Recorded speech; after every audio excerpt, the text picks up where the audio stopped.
Bueno, y tras la intoxicación de más de 30 personas y también el fallecimiento de una, todo esto por el consumo de mayonesa, ha vuelto a surgir la preocupación en las personas de cómo prevenir la salmonela. Bueno, un equipo de científicos chilenos del Instituto Milenio de Inmunología, dentro de los cuales trabajan también investigadores de la Universidad Católica, en fin, está trabajando en la producción de una nueva vacuna contra esta bacteria. Es por eso que queremos indagar en este tema acá en el estudio y estamos con la doctora Susana Bueno, quien participa en esta investigación, tiene un equipo ahí con el cual trabaja todos los días, que le damos la bienvenida. ¿Cómo está? Gracias, muchas gracias por la invitación.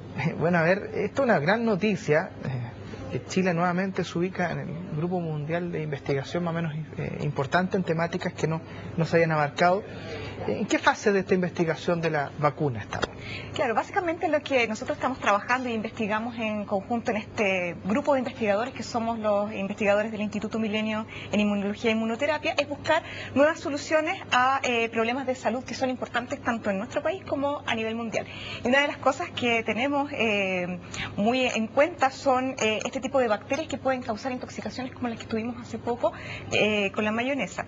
Y básicamente lo que nosotros hacemos es tratar de investigar o identificar los mecanismos que utilizan estos microorganismos para causar infecciones en el ser humano o cualquiera sea su hospedero, y de esa manera identificar cómo pueden evadir la respuesta inmune, por una parte, y de esa manera también cómo nosotros podemos enfocarnos en este mecanismo que tienen los microorganismos de evadir la respuesta inmune y bloquearlo, de manera tal de generar vacunas que sean más efectivas y que puedan generar protección en la población, que eso finalmente es lo que nosotros estamos buscando. ¿Y estamos a puerta de una vacuna o esto es un proceso largo? Es un proceso largo del punto de vista que, primero que nada, necesitamos identificar cómo el microorganismo es capaz de generar la enfermedad.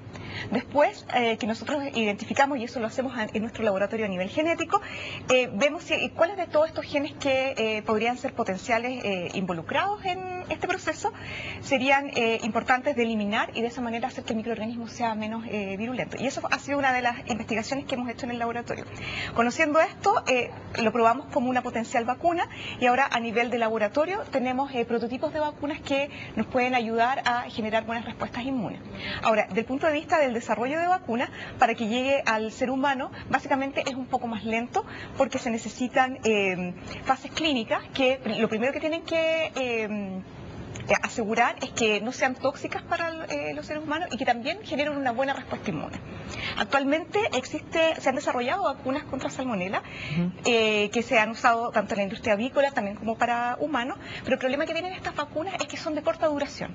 Por lo tanto, en nuestro trabajo y en el instituto lo que estamos estudiando es mecanismos de generar vacunas que sean mucho más potentes para que se generen una investigación, que generen una respuesta inmune más duradera. ¿Y qué diferencia hay desde el punto de vista técnico, si es que se puede explicar de una manera sencilla, una vacuna de corta duración a una de larga duración? No estoy hablando desde el punto de vista de la palabra, porque obviamente unos cortes no es largo, sino claro, que qué es lo que varía en la investigación o en la vacuna, qué es lo que cambia internamente. Exacto, básicamente lo que cambia, y es un poco lo que nosotros estamos apuntando, es a generar una respuesta inmune que sea mucho más efectiva. Desde el punto de vista de que uno puede tener microorganismos que cuando se infectan al individuo, el sistema inmune los va a reconocer.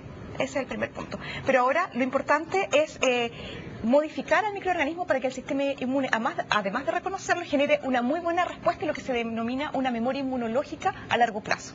Y eso, lo que nosotros estamos enfocados es identificar qué mecanismos tiene el microorganismo para evitar que se produzca esta respuesta inmune o memoria inmunológica. ¿Y es más complejo producir una vacuna para una bacteria que para un virus? ¿O no? Tienen el mismo grado de complejidad. Tienen el mismo grado de complejidad en términos de que hay que saber o identificar muy bien qué tipo de modificaciones hay que hacer a estos dos microorganismos para que, de partida, dejen de ser patogénicos o causarnos enfermedad, y segundo, el sistema inmune los pueda reconocer adecuadamente. Porque el virus uno siempre sabe que va mutando muchas veces. De invierno a invierno muta y por lo tanto siempre está sacando una vacuna que adelantándose al virus, por decirlo de alguna manera. En el caso de la bacteria bacteria, la salmonela, ¿pasa lo mismo, muta esa bacteria o es la misma, siempre igual de agresiva, con las mismas características? Si comparamos el grado de mutación con virus que son altamente variables, como el caso de influenza, lo que ¿Sí? tú me estás mencionando, respecto a la capacidad de variación de la bacteria, claramente es mucho menor el de la bacteria, pero la bacteria además es capaz de variar, pero además tiene mecanismos para evitar que se active la respuesta inmune. Entonces, por eso la bacteria tiene, por lo menos lo que estamos nosotros estudiando, a nivel de salmonela, hay que, o es tan importante identificar cuáles son los genes involucrados. Ahora, si comparamos un virus con una bacteria, los virus tienen muchísimos menos genes que las bacterias. Entonces, identificar los genes que son importantes en una bacteria puede ser un poco más complicado, pero no es un trabajo, digamos, imposible. Y de hecho, las tecnologías actuales nos han permitido conocer los genomas completos de los microorganismos.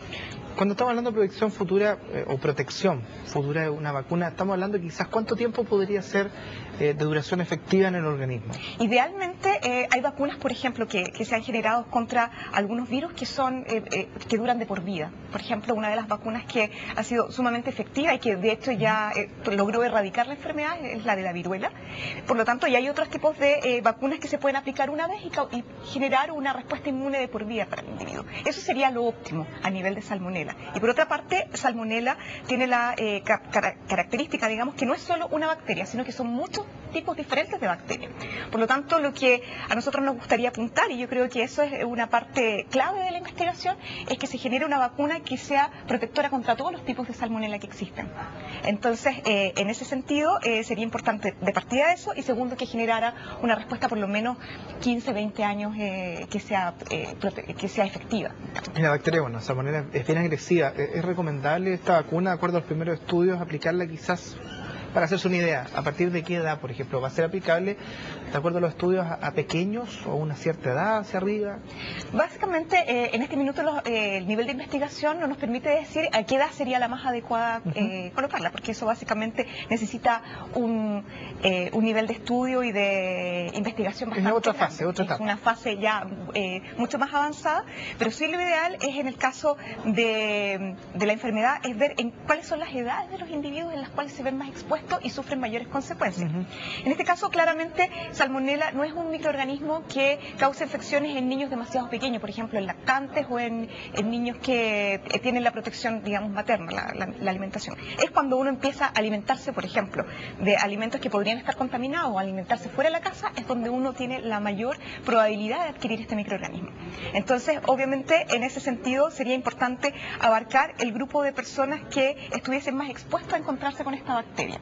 En ese caso serían ya niños un poco más grandes, adolescentes. Y siendo optimista, esperanzador, ¿para cuándo podríamos tener una vacuna si todo sale bien de acuerdo al cronograma? De acuerdo al cronograma que tienen estipulado.